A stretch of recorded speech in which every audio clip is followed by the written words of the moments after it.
So Sweat for Science specializes in sports biomechanics and sports physiology assessments and education. I've been a national athlete for about 10 years, and through my time as a national athlete, we would have assessments every time we needed to be cut from a team or like traveling teams would go, and our relationship to assessments was very negative.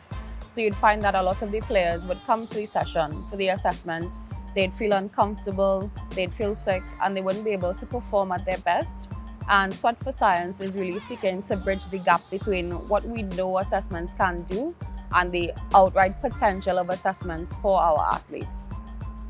So through my education, I studied my MSc at the University of Portsmouth in sports performance. I got some insight into sports biomechanics and sports physiology, and it really got me thinking as to how I could apply the things that I would have learned to my experience as an athlete and make those experiences better for others.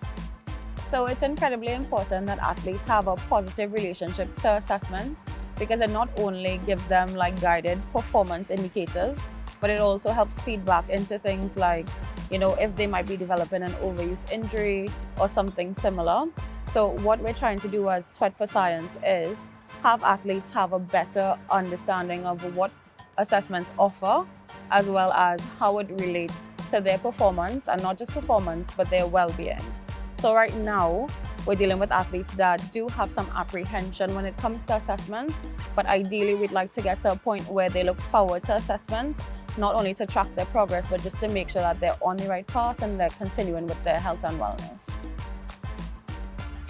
So through my work with the Trinidad and Tobago Rugby Union, I've been able to work with a lot more teams, and we've implemented quite a few procedures to help them have a different idea of how we track performance and what you can get when you assess regularly.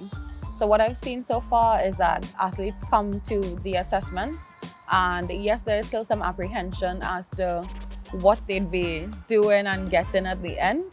but they have a better relationship, especially through the coaching as they go through like those physiological assessments like a yo-yo test.